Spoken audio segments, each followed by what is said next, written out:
सृष्टि बचपन से ही दिखने में सुंदर नहीं थी, लेकिन अमीर बाप की बेटी सृष्टि पर उसकी माँ जान छिड़कती। मेरी बेटी कितनी प्यारी है, भगवान सबको सृष्टि जैसी बेटी दे। सृष्टि धीरे धीरे बड़ी होती है। एक दिन सृष्टि की सहेली कहती है, तू दिखने में कितनी अजीब सी है, लेकिन मैं जानती हूँ हम सब में सबसे अच्छी शादी तो तेरी ही होगी। तेरे पापा अमीर जो हैं। और बता नहीं सकते यार, दहेज तो हर कोई देता है, ये क्या ज्यादा ले जाएगी अपने पति के लिए? अरे बड़े शहर में कोठी है इसके पापा की। अरे पापा की है ना, कौन सी इसकी है?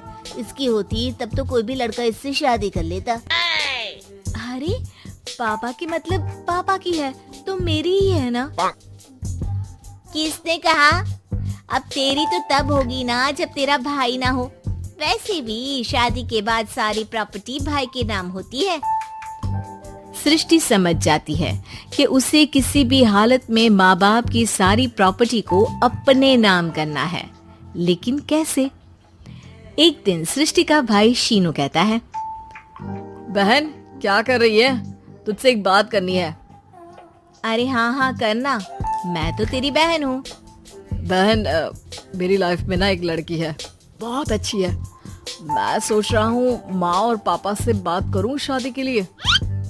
सृष्टि को समझ में आ जाता है कि भाई की शादी होते ही भाभी उसे एक दिन भी घर में बर्दाश्त नहीं करेगी। क्या बात है भाई, बताना कौन है वो? यार वो बहुत अच्छी लड़की है, पढ़ी लिखी है, मेरे साथ जॉब भी करती है। बस एक प्रॉब्लम है। प्रॉब्लम? क्या प्रॉब्लम है भाई? यार वो शादीशुदा है, लेकिन उसके पति ने उसे सिर्फ इसलिए छोड़ दिया क्योंकि उसके माँ बाप दहेज नहीं दे पाए। सृष्टि ये सुनकर न जाने क्यों खुश हो जाती है। अरे भाई तो क्या हुआ, लड़की तुझे तो पसंद है ना? शीनू को लगता है कि बहन उसे समझ रही है।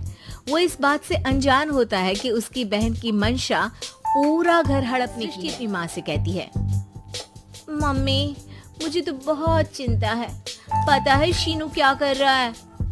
अरे क्या कर रहा है, वो तो काम पर जाता है और वापस घर आता है। नहीं ना माँ, वो यही तो नहीं कर रहा, बाकी सब कर रहा है। आपको पता है उससे प्यार है, और वो भी एक शादीशुदा लड़की से। ये क्या हो गया, मैं सोसाइटी में क्या मुंह दिखाऊंगी? अरे तेरे पापा तो यही कहेंगे कि मैंने ही उसे बिगाड़ दिया है। माँ देखो, मेरी बात मानो, पापा पर भी विश्वास करने की जरूरत नहीं है। अब आप ही बताओ, पापा इतनी देर घर के बाहर रहते हैं क्यों? बोलो। अरे बेटा वो तो नौकरी करते हैं ना। तू बहुत भोली है माँ, पापा का ऑफिस तो 7 बजे खत्म हो जाता है, लेकिन देखो कितनी देर से आते हैं। अरे नहीं बेटा, ऐसी कोई बात नहीं है। सृष्टि माँ को एक औरत से बात करते पिता की फोटो दिखाती है। देखो माँ कैसे हैं पापा, मैं ना कहती थी कि पापा सही नहीं है। मैं तेरे पापा से बात करूंगी, दे फोटो मुझे। माँ वो तो डिलीट हो गई।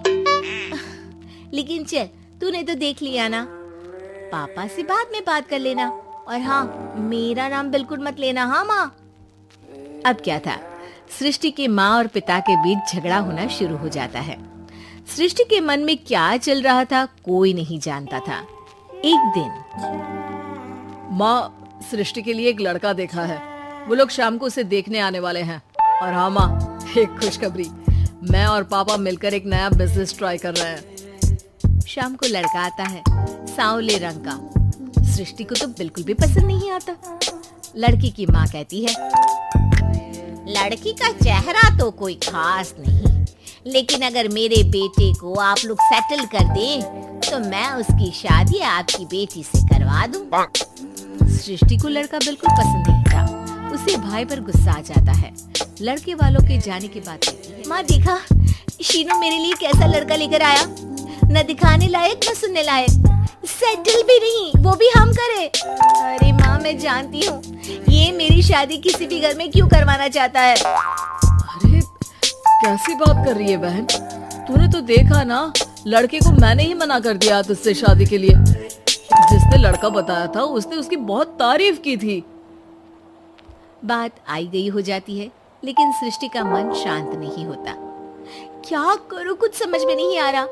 मेरी शादी हो गई तो ये लोग पूरी प्रॉपर्टी शीनू के नाम कर देंगे, मेरे हाथ तो कुछ लगेगा ही नहीं। तभी सृष्टि को आइडिया आता है। वो किसी वकील को फोन करती है। जी देखिए, अगर आपके मम्मी पापा का तलाक हो जाता है तो आपके पिता की आधी प्रॉपर्टी आपकी माँ के नाम हो जाएगी, फिर उसे वो किसी को भी दे सकती है। सृष्टि अब माँ को बेटे के खिलाफ भरती है। माँ, शीनू पर नजर रखा करो, वो जिस लड़की के प्यार में है ना वो शादीशुदा है। यहाँ आएगी सारा पैसा रुपया। बेचारी माँ बेटी के कहने पर पति से तलाक लेकर अलग हो जाती है। सृष्टि अब पैसों से गाड़ी और अपने दूसरे महंगे शौक पूरे करने लगी। उसके दोस्त भी उसके पैसे इस्तेमाल करते। सृष्टि, कल तुम कहाँ थी?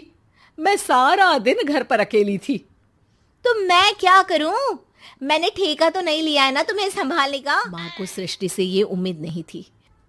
वो बैठकर रोने लगती है। वहीं उसका पति यानी कि सृष्टि के पिता आ जाते हैं। मैं जानता था कि तुम्हारा यही हाल होगा, तो आपने मुझे रोका क्यों नहीं? मैं रोकता तो तुम रुकती क्या? सृष्टि के कहने पर तुमने मुझ पर अपने बेटे पर शक किया, लेकिन तुम ये भूल गई कि कैसे हम दोनों ने मिलकर जीवन में इतना सब खड़ा किया। माँ पति के गले लग जाती है। मुझे माफ कर दीजिए, मैंने आपकी कमाई का एक बड़ा हिस्सा गवा दिया। कोई बात नहीं, तुम साथ हो तो मैं ऐसी 7 प्रॉपर्टी खड़ी कर दूंगा। तभी वहां सृष्टि आ जाती है रोते हुए। माँ, मयंक ने मुझे छोड़ दिया। वो बोल रहा था जब तक मेरे पास पैसे थे तब तक ही वो मेरे साथ था। पापा, माँ, मुझे माफ कर दीजिए।